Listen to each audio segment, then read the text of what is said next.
Picture this. A driver takes a wrong turn on a random street corner. That's it. That's the whole mistake. No bomb goes off because of a master plan. No army marches because of a brilliant strategy. A man simply turns the wheel the wrong way, and 19 days later, the entire planet is on fire. By the time the smoke clears 4 years from now, 4 empires that had stood for centuries will not exist anymore. 16 million people will be dead. And it traces back to one stupid human mistake behind the wheel of a car, in a city most people had never heard of. This is the story of how one wrong turn dragged the whole world into war. To understand how a wrong turn ends up killing 20 million people, you have to understand the trap Europe had already built for itself. By 1914, the continent had split into 2 armed camps. On one side, Germany, Austria-Hungary, and Italy, the Triple Alliance. On the other, France, Russia, and Britain, the Triple Entente. The logic sounded reasonable at the time. If anyone attacks my friend, they're attacking me too. Everyone thought that made war less likely. It did the opposite. It meant a small fight anywhere could instantly become a world war everywhere. Meanwhile, Britain and Germany were pouring fortunes into their navies. In 1906, Britain unveiled a warship called the Dreadnought, so advanced it made every other battleship on Earth obsolete overnight. Germany's answer: build their own. By 1914, Britain had 29. Germany had 17.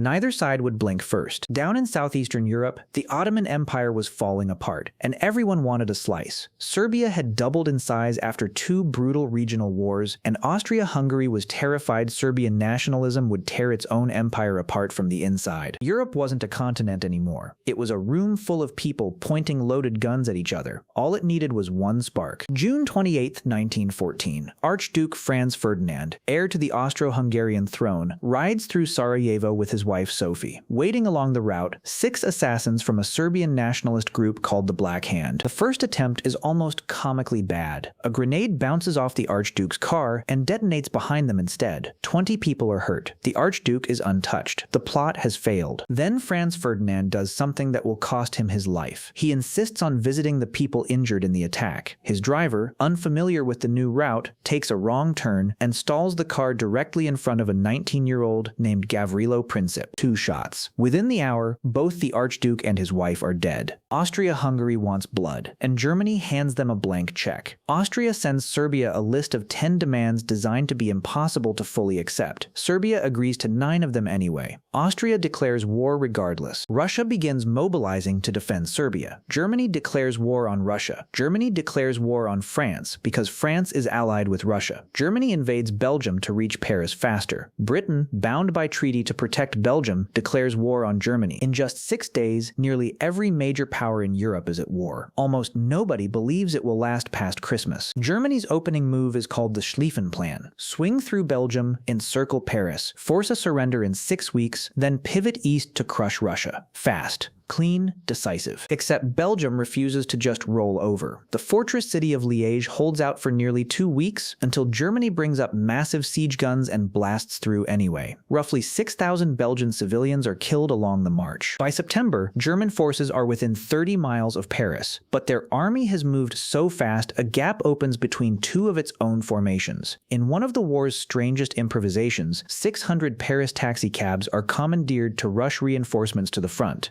The counterattack, the Battle of the Marne, stops the advance cold. The Schlieffen Plan is dead. Both sides then race north toward the coast. When they run out of room, they start digging. By Christmas, a trench line stretches nearly 500 miles. For the next 3 years, it will barely move. And then, something almost impossible happens. On Christmas Eve, 1914, German soldiers begin singing Silent Night across no man's land. British soldiers answer with their own carols.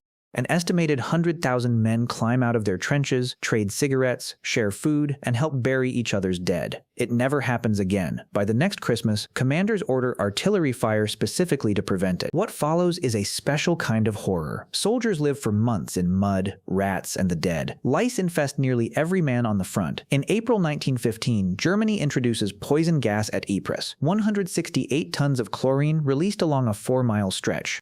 Soldiers with no protection choke, go blind, and drown in their own lungs. Within weeks, both sides are using it. Farther east, Germany annihilates an entire Russian army at Tannenberg in 4 days. Russia in turn crushes Austria-Hungary's forces in Galicia, a defeat so severe the Habsburg military never fully recovers. The Ottoman Empire joins soon after, and the war now stretches from Belgium to the Middle East. In 1915, Britain gambles on Gallipoli, trying to force open a supply route to Russia. Ottoman forces pin the Allies down on the beaches for 8 months, roughly 250,000 casualties on each side. 1916 brings the darkest chapter yet. At Verdun, Germany tries to bleed France white. 303 days, 750,000 casualties. Then the Somme. On its first day alone, Britain suffers 57,000 casualties, 19,000 dead, still the bloodiest single day in British military history. One new thing does emerge from the wreckage, a heavily armored vehicle disguised under a fake name to hide its purpose.